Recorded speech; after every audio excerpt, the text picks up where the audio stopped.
Just to forewarn you, if you start seeing me sweat throughout this video, it's not because I'm hot.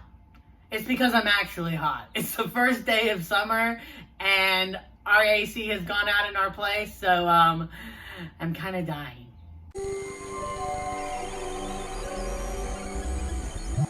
In Censor, we follow a film censor whose job is to actually watch movies, particularly video nasties, and determine what gets cut, what gets altered, and what stays. But she gets a video nasty that looks oddly familiar and might be connected to her sister's disappearance. I was super excited to see this movie because the trailer looked phenomenal. I love anything that explores the horror genre down to its roots and maybe not always the best aspects, and especially from horror fans in the genre of horror. So in my opinion, when a horror fan wants to dissect the horror genre, I'm always going to be open to listen to what they have to say. This was a movie that I knew I was going to love.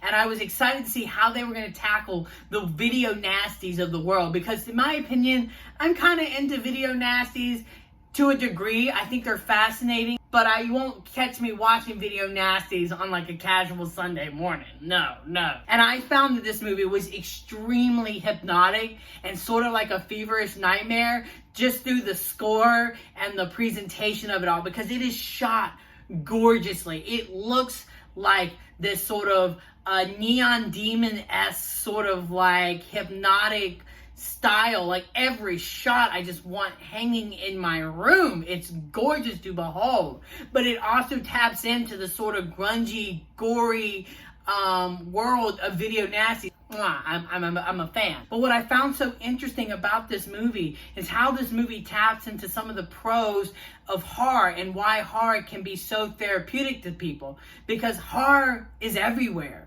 And what happens if you silence horror?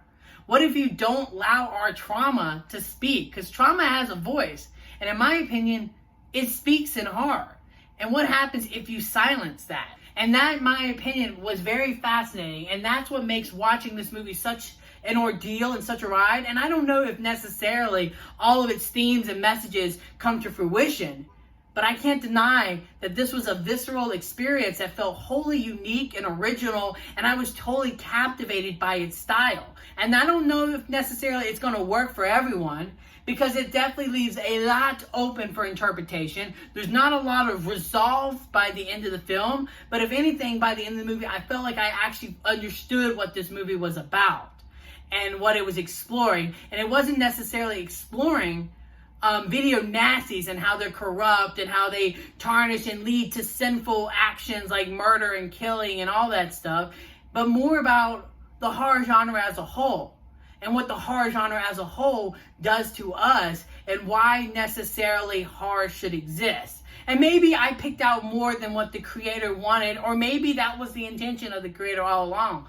Y'all know I love horror films about mental illness, grief, trauma, and exploring just the horror genre in itself. So for me, this movie was 100% in my wheelhouse. I do think some people are going to have issues with the ending of this movie because it is very ambiguous. There's not a lot of resolve, but in my opinion, it was kind of beautiful. Overall, Censor is a stylistic, feverish nightmare that dives into censorship, video nasties, and what the horror genre means in terms of therapy. I was stunned by this movie. While I don't think necessarily all of its themes and messages come to fruition, it's still a feverish dream that I can't wait to rewatch over and over and over again. And it's a film that I honestly kind of would love to live within its aesthetic. As the score goes, I'm going to give Censor a 4 out of 5. So you guys, there you have it. I love Censor. I am burning up, so I really want to turn this off and turn on all the fans. So until next time, you guys, I'm the Slash Movier, and you guys have just been slashed.